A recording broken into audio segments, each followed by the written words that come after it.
Product not yet rated. Welcome to the Lost Pages of Norse Myth. I'm Jason Weiser, your narrator and host of the Myths and Legends podcast. Each month, join us here as we reveal a missing page from the Prose Edda, the ancient manuscript containing all of Norse myth. It's whispered that these lost pages tell the story of a mysterious god from a distant land and his young son as they embark on a perilous journey across the Norse realms. I present now the second lost page, Odin and the Knowledge Keeper.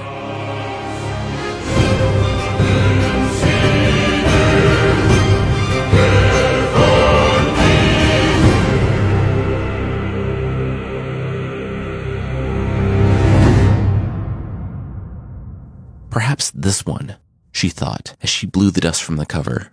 At long last, perhaps this one will let me see far enough to catch a glimpse of my lost love, my husband. Groa, the seer, inspected the tome that she had just discovered. This was the one she had been hunting for quite some time. Cracking open the tome, she allowed herself a slight smile, knowing that the runes inside held the power to augment her already substantial prophetic talents, and perhaps allow her to, after all this time, glimpse the location of her husband, Arvando. Groa's search for her lost husband had been ongoing now for some time. Already a gifted seer, she hoped to lengthen the scope of her sight. By hunting down and collecting tomes of arcane wisdom, she had traversed the realms, hunting for such tomes, each one full of ancient knowledge. And, with each runic passage spoken aloud, her powers of sight did grow. But she never glimpsed what she was truly after, the location of Arvando. The last time Groa had felt her husband's embrace was moments before he journeyed on a quest by the side of Thor, the mighty son of Odin. Arvandil had never returned from that quest. All Groa knew was that, after suffering from a bout of frostbite, Thor attempted to carry Arvandil home from Vanaheim, across a bitter and icy stream, in a basket on his back. But somewhere in the tundra, Thor lost Arvandil. Thor returned home with only an empty basket. He knew not what fate befell Groa's true love. Although her sought-after prize continued to elude her, Groa did glimpse many things inside each tome. Soon, the search for her husband became a pursuit for knowledge itself, and over the years, Groa had collected her discoveries in an endless library of arcane wisdom. As her powers grew, so did her reputation for prophecy. Even one so powerful as Thor's father, Odin, the All-Father, came to rely on Groa's foresight. Groa didn't know why, but back in the safety of her library, she felt that this latest tome was somehow special. Her prophecies had grown to allow her to see longer and farther than anyone before or since, and she felt this latest tome would surely tip the scales of her talents to allow her to see what she so desperately desired. And now that she held it in her hands, she could crack it open, recite the runic incantations inside, and claim the tome's power for herself. Groa lifted the book's cover and spoke the runic phrases aloud, her voice echoing with lingering hope and divine magic. As she spoke the runes aloud, she shut her eyes tight, her mind flooded with images. But the whereabouts of poor Arvandil didn't come with the flood. Instead, Groa grimaced as her mind raced with horrible, disastrous visions. She saw the worlds plunge into a bitter, 3-year winter. She saw the sky split, and the realms began to tremble and quake. She saw a horrible terror emerge with a flaming sword, and an enormous, beastly wolf rampaging across the countryside as he grew to consume the very sun. She saw the deadliest of monsters and the worst of gods at each other's throats. And, in the events leading up to it all, she also saw a pale, white ghost from a distant land and his young son, somehow intertwined in this terrible prophecy. Back in Asgard, realm of the Aesir gods, Odin's remaining eye twitched. He felt the ripples of Groa's prophecy come crashing across the realms. Ragnarok, Odin whispered to himself with a tremble, and then, lifting himself from his throne, the All-Father hissed, Groa.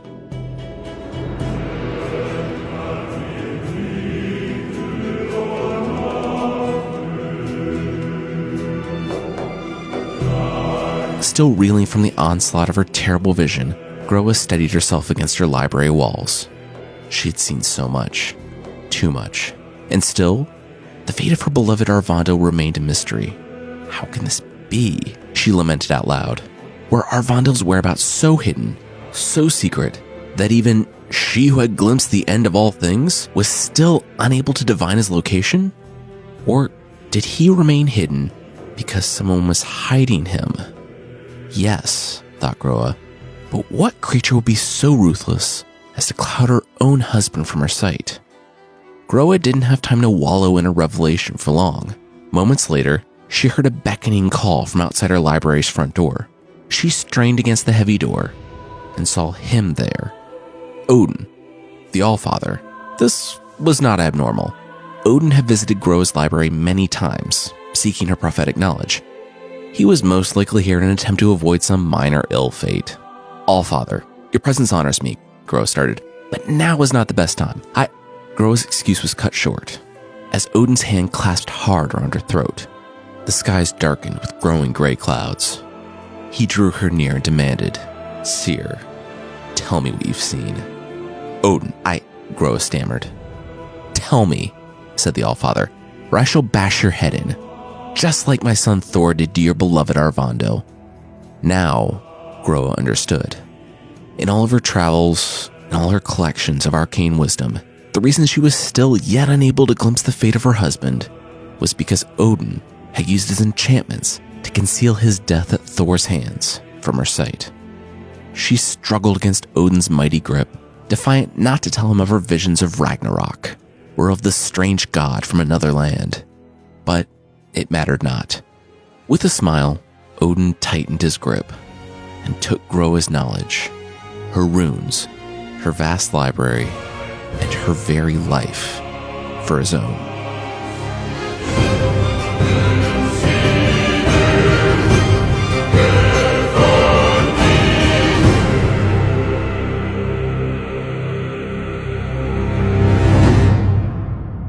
The second lost page of Norse myth has been revealed, but you can uncover more runic secrets this month by following PlayStation and God of War on Facebook, Twitter, and Instagram. Decipher the ancient runes and speak them aloud by sharing them, and we might reveal some epic visions of the world of God of War.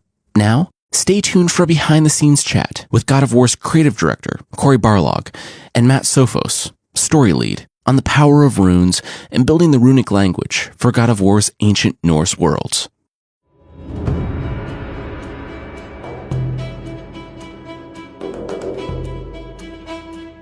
To start, will you introduce yourself and talk about your role on God of War? My name is Cory Barlog, and I am the director on this new God of War thing. I'm Matt Sophos. I am the story lead.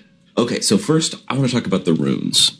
Can you give us an overview of the concept of runes in Norse mythology and how they're important to the God of War game? So the runes are sort of the basic alphabet. They have both kind of like an individual metaphorical meaning, a larger meaning to them, as well as kind of the phonetic alphabet connection.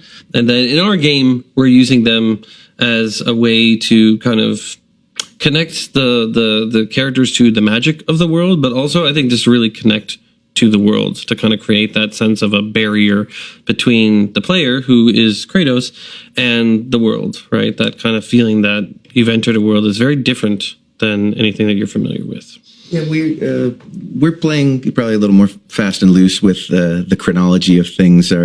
For us, the runes are, we're in kind of the pre-migration period of that era. But the runes for us is language. It's kind of throughout the world.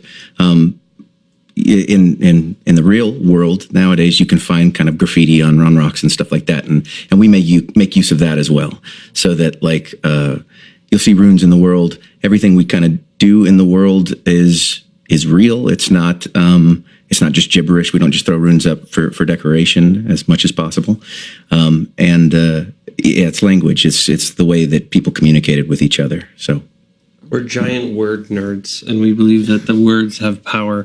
So it's nice to kind of put that in the world itself to not only empower the characters, so that most magic in this world begins with the speaking of a specific word within the sort of ancient language, but even sort of things within the world. The sun is Kratos' conduit. Atreus is his conduit into this world because he can actually read the language.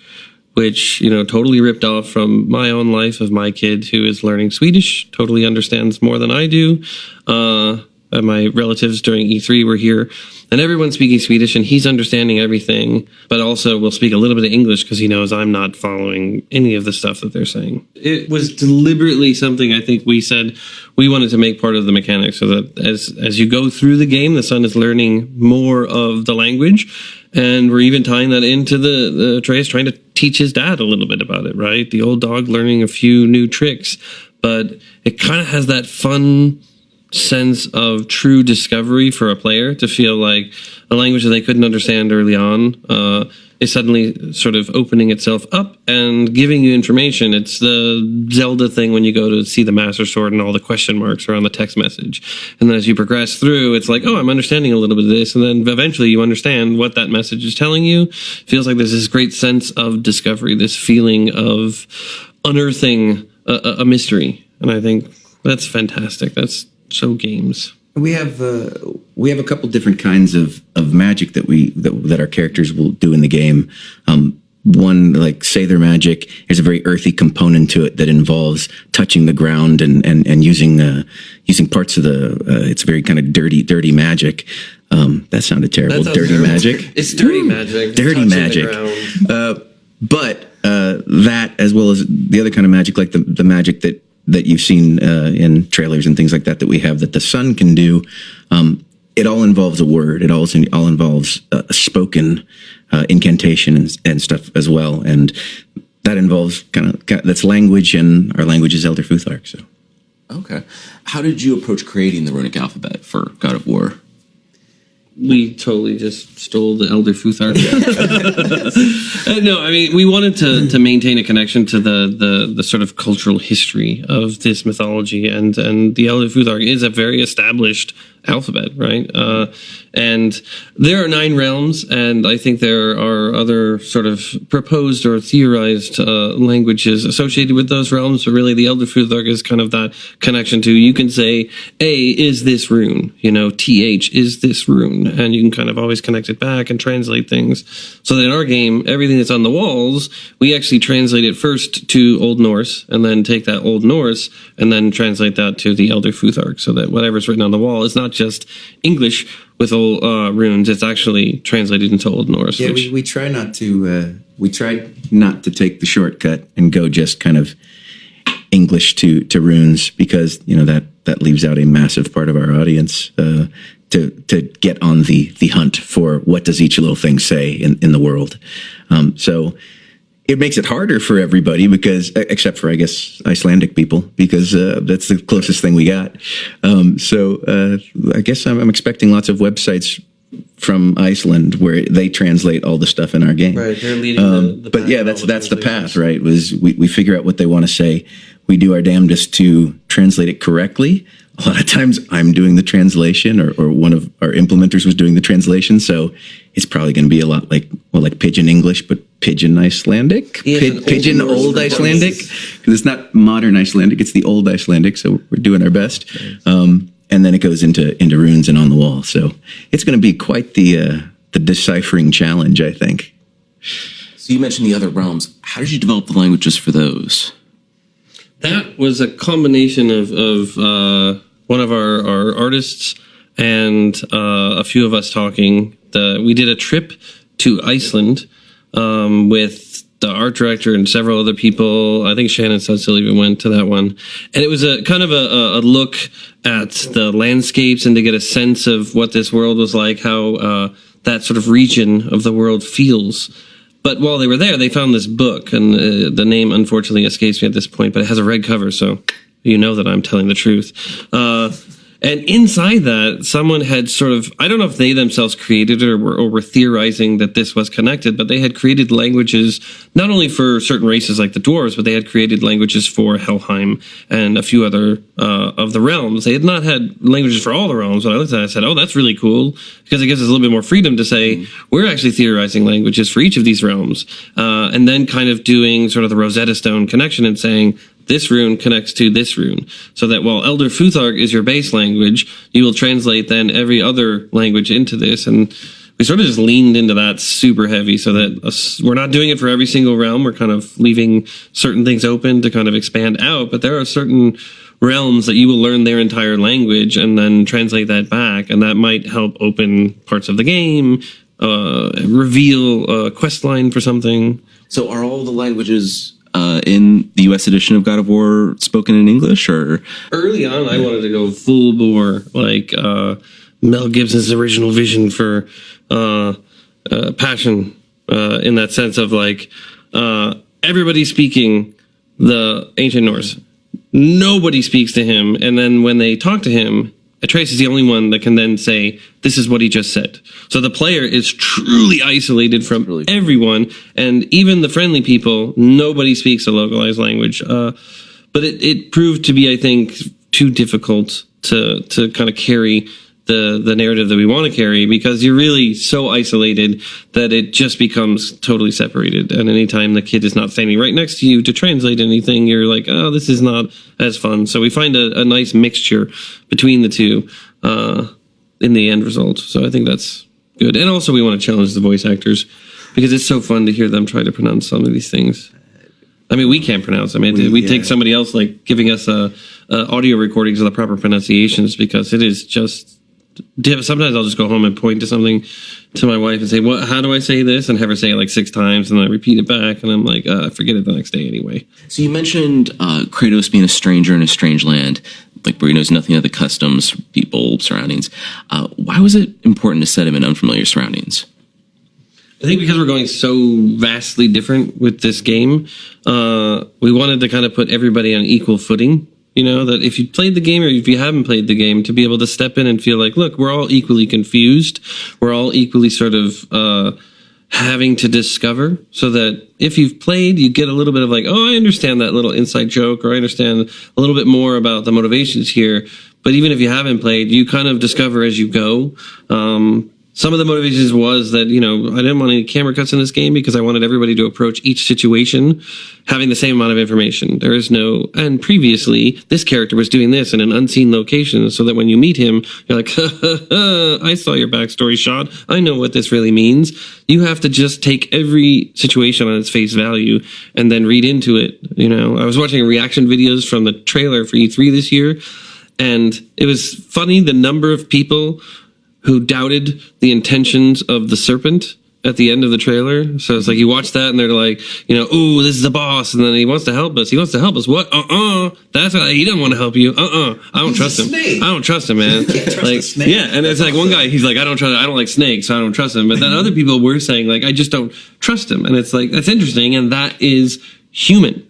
That is when you meet somebody for the first time and you are in the situations that they're in, which is, there's a 50-50 shot it's going to be hostile. In fact, in this world, it's probably like a 70-30 shot that the confrontation is going to be hostile, right? Valhalla Rising has a great sequence where he meets that group of people, and you know, there is a huge possibility that that's going to end in a fight, and then they end up like, let's drink and eat together. And it's, you know, that it could have gone both ways at any point in that confrontation. And I think it's very interesting when you put somebody in a situation where they not only don't know the hostile intentions of the person across from them, they cannot understand the language, and then they are relying on this little kid, right, who actually is smarter than them. So you take somebody like Kratos, who's a strong god, who shouldn't need anybody else, right? A lot of people say, oh, well, what's the point? Why do you have the kid? He doesn't need anybody. But I think that's the fascinating point, is taking the intellectual side and saying, look, he is not Plato. He is not this sort of scholar who sought out information. He really is this warrior who is now trying to turn over a sort of a different life. And part of that is, I'm living in an area where you kind of have to help me through this. Someone else has to be the strong one, but a strong one in a different way, right? And then you got to start wondering, is he telling me the truth? Is he giving me all the information? It's like when you watch those movies and they don't do the subtitles for a sequence because a character in the scene is going to translate it, and you're like, I don't know if he's telling me everything. Like, I wonder, did he give me the exact info? And then later you find out sometimes they didn't. They kind of withheld. It's that Planescape Torment thing. I think it having that Kratos in a strange land, it puts us right in the pocket of the story that we really want to tell with Kratos. It allows us to, he's a guy who all he ever wanted to do is forget all the terrible stuff he did. So now he goes to a completely different land, and he can't forget it, but he doesn't have to dwell on it. And just like you're saying, he doesn't necessarily know if something that someone is telling him is the complete truth, or it's the complete, if it's the complete story that they're reading or whatever. But it's a flip on Kratos, because Kratos has his secrets. And so there's a lot of interplay between telling half-truths, I think. So what power or skills does this give Atreus? Like, are the runes part of the magic system in God of War? Yeah, there's a couple different things that Atreus can do. There's obviously the reading stuff in the world, but there's puzzles that involve reading runes and basically translating those runes to Kratos, and sometimes Kratos has to make kind of a decision, and the player has to make the decision on what to do with it. And it's also involved in the combats, in the combat system. The kid has runes kind of tattooed on him by the mother. The mother was someone who taught the kid magic, and all of that involves language. I think we kind of talked about that before. Yeah, that language kind of imbuing the person with power, so that not only the speaking of it, but tattooing things on their body, sometimes will hide them from the gods. It will give them a truer aim or a clearer head. This sort of connection that not only did like symbology, like staves, the sort of practice of magical, they're not runes, they're more like drawings, symbols, symbols. That's what I'm going to call them now. Symbology is what I meant to say, but then stopped and said symbols. So fantastic. Those things would again give you luck. There is one that apparently, if you put it on a pair of pants made of the skin of your enemy, right, it will make the pockets full of gold every night. It's really bizarre. Like, there's some crazy, bizarre stuff in Norse mythology. It is one of the most labyrinthian, confusing mythologies that I've ever looked into. Staves are a whole other aspect. They're similar to runes and how we deal with runes, but staves of protection, staves of hiding, things like that. Those are also elements in the game that we deal with, and sometimes the staves themselves have runes in them. So Atreus knows the runes. Does he also know Norse history and Norse mythology, or have knowledge of the world that Kratos doesn't? He knows everything that the mother taught him. So there are things that the mother has conveyed to him. So Atreus will be able to recognize a Draugr, but he's never actually fought a Draugr or anything like that. So he's got a base understanding. He a lot of times in the game you'll hear him say, "Well, mother told me," but the experience of it, experiencing it himself, it creates a whole other context for him. We have a couple different things where there's an item in the game that you can access, and Kratos kind of opens it up for him, and the kid gets little pieces of story, and he recalls bits that mother talked to him about, but this is a little bit more of a complete picture, because just like anything else, the mother has her own perspective. Kratos has her own perspective. And so all that the kid knows of the stories, Not revealing yet that he's a woman. Correct. all that the kid knows is what all that the kid knows is what the mother has taught him, right? It's that coming of age of the child where fantasy meets reality inside of fantasy, right? That he knows the world through stories, through the limited teachings. They are these sort of esoteric concepts, these fantastic stories told by firelight. But as he then leaves the protection of his forest, he has lived for his entire childhood in a very small bubble in this forest. They've never ventured beyond because they were very safe in this one area. But when he goes out into the real world and starts encountering the things that were told to him in stories, the things that existed only in his mind's eye in sort of a descriptive form, the reality slaps him in the face, and it causes this sort of sobering wake up, right? His opinions evolve. Yeah, his opinions change, and he also becomes the conduit to Kratos of saying like, look, this is sort of what Mom said, but we're experiencing slightly differently, or no, I can make this connection because of this connection, and it helps at least inform certain things. But Kratos also knows a little bit. He's able to kind of piece things together from his previous experiences. His experiences are colored with the Greek gods, right? Who are the bastard politicians who manipulated all the humans. So to him, that's what these gods have to be. But he's starting to discover that these gods are vastly different. The creatures of this world, the gods of this world, very, very different from the Greek gods. Yeah, Kratos makes a lot of assumptions in the game. And it's all founded by that base in Greek mythology and the experiences he had then. And obviously he was a very different person then too. But all of that colors his perspective. So anytime he might run across a Norse creature or a Norse god or something like that, everything's colored by his past experiences. And the son can go, wait, like in the trailer, right? With the world serpent, Kratos is ready to go. He's expecting, okay, well, it's a big thing. I'm going to have to fight it. Much like how the players felt, right. Previous players felt when they watched that trailer. And the kid is the one who could give him the perspective of, no. He's okay. That's that balance of the humanity and the sort of God, right? That he lost long ago, the humanity, and it eroded from the end of the first game all the way to the most recent. And now he's on this path of understanding the balance. And the kid really is almost pure humanity, right? And zero God. And you see the change in him when you inject a little bit of that, the God in there, and realize how it fundamentally changes them. And Kratos sees a bit of his own past, the beginnings of that unraveling of his life. I'm just curious, you mentioned the comparisons between the Greek gods to the Norse gods. How are they different in God of War? For me, I kind of look at it as, the Greek gods were the well-manicured politicians, right? Imagine the politicians today with their Washington power walls of photos of them with the presidents and the dignitaries all across the world, and manicured to a T, expensive suits, mahogany desks. Everything's all about the impression of power.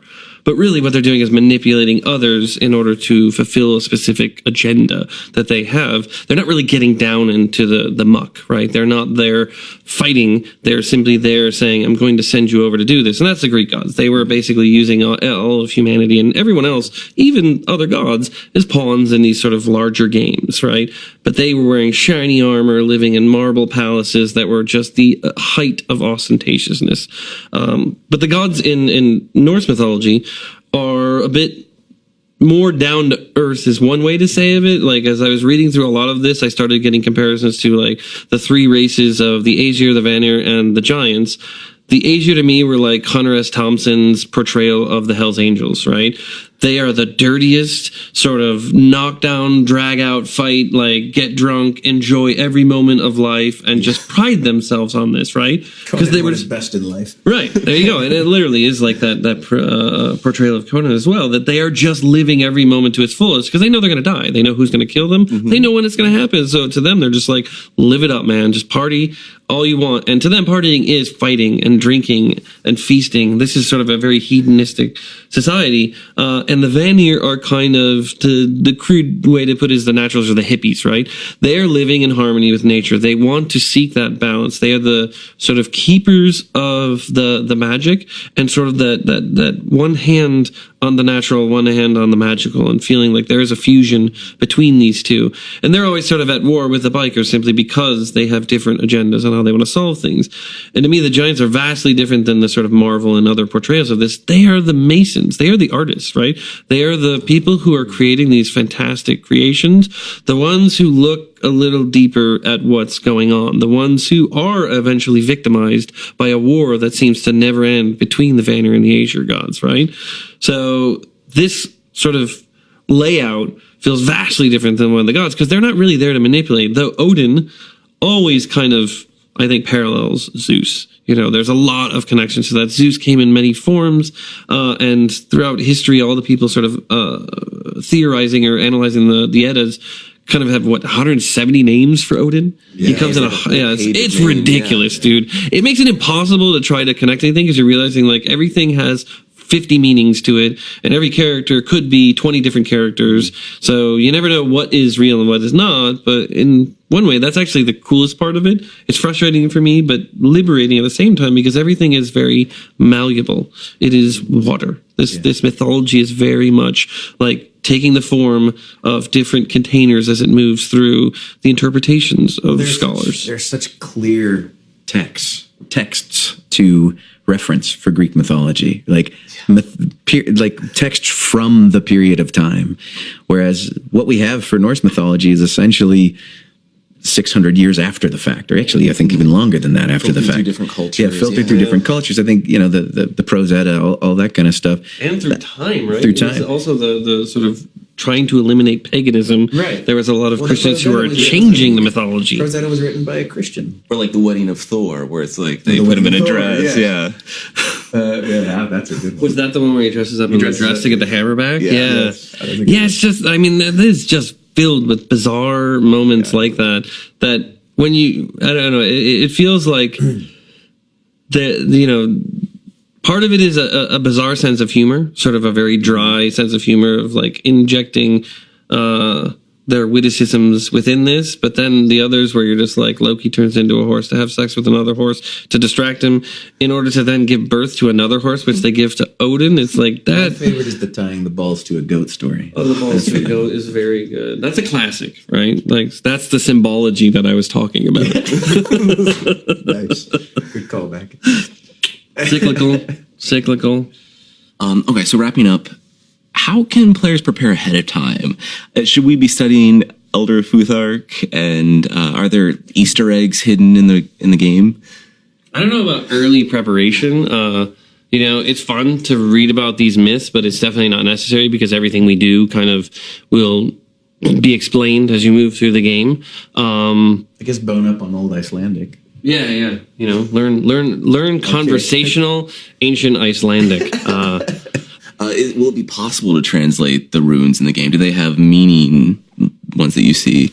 Yeah. Any runes that look like actual readable runes will mean something. We do have other areas where it's like they've been eroded away or they're so small you can't read them. Those are ones that are just the decorative that are around. But every single thing that we've made obvious and clear that you see, they're Elder Futhark or other sort of runes from another realm, all of that will be able to be translated and it will mean something. Sometimes we don't let you translate it in the game. Like there's stuff in the first E3 demo that is all over the walls that actually means something, and we don't tell you what that means. So a lot of people had done screen grabs to say, this is what this word means, right? Because we also didn't tell them that we went to ancient Norse. So a lot of people would just translate Elder Futhark into English, and it was like, oh, this is gibberish. Yeah. But if they went to an ancient Norse and then went to their native language, they would understand the word. Yeah, so throughout the game, there are things that the player can use the dedicated sun button on to read specific things. That's all as legit as this American guy can make it. But it's as legit as we can go. And then there's also stuff that you don't actually send the kid to read, but it's legible. It means something, and if you want to take the time to translate it, then you certainly can. And we're giant nerds, so seriously, I've hid so much stuff in this game, and everybody really gets into kind of coming up with these things to hide inside the game. So there isn't much associated with this game that doesn't have multiple secrets in it. I'm talking about literally everything we're going to do. All of our E3 trailers have things hidden inside them. The first one has a lot more than the second one, but the second one still has a bunch of stuff in there. And the game is no different. Everything associated with it also has hidden meaning.